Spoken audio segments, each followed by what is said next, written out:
menguji nyali polisi di kasus Firly.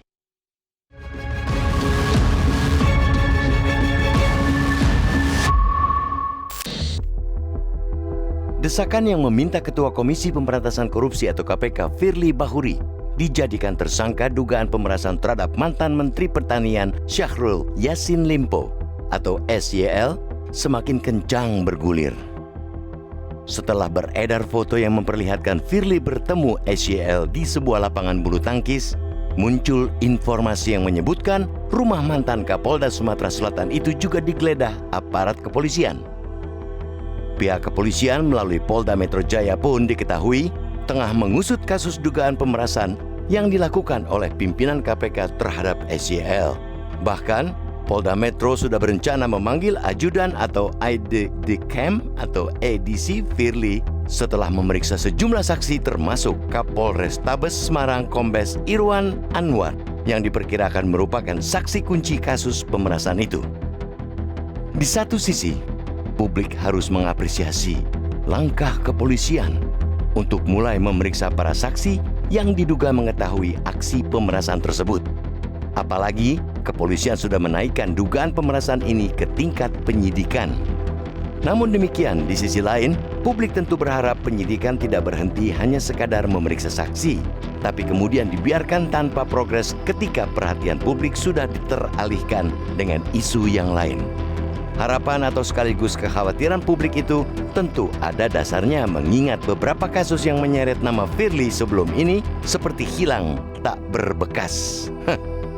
Publik tentu masih ingat ketika pada April 2023 lalu, sejumlah aktivis masyarakat sipil melaporkan dugaan tindak pidana perihal kebocoran dokumen hasil penyelidikan kasus korupsi di Kementerian ESDM yang juga diduga melibatkan Firly. Setelah 2 bulan dilakukan pemeriksaan, Polda Metro Jaya meningkatkan laporan ini ke tahap penyidikan serta membuka peluang memeriksa Firly dan kawan-kawan.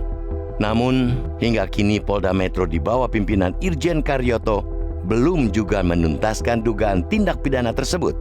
Padahal ada lebih dari 10 laporan ke polisi terkait kasus itu. Karyoto, yang sebelumnya merupakan Deputi Penindakan KPK, ternyata hanya berjanji menuntaskan kasus tersebut tanpa merealisasikannya.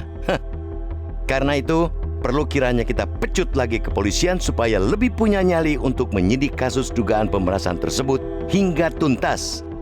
Pada saat yang sama, polisi juga mesti transparan untuk mengungkap progres penyidikan itu ke publik, termasuk segera mengumumkan secara terbuka siapa saja pimpinan KPK yang melakukan pemerasan demi menutupi kasus dugaan korupsi di Kementan.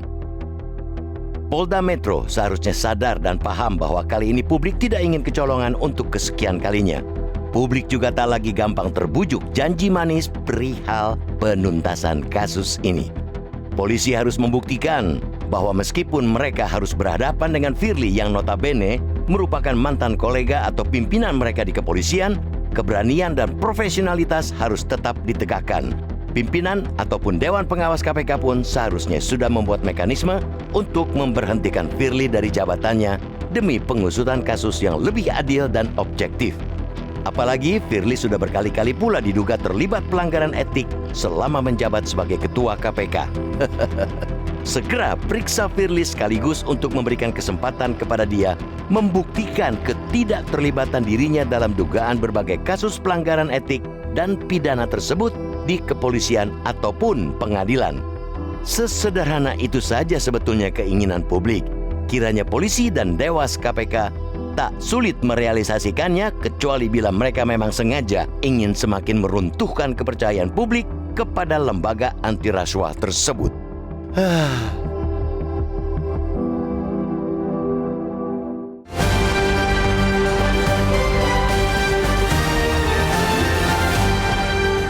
Jelajahi cara baru mendapatkan informasi. Download Metro TV Extend sekarang.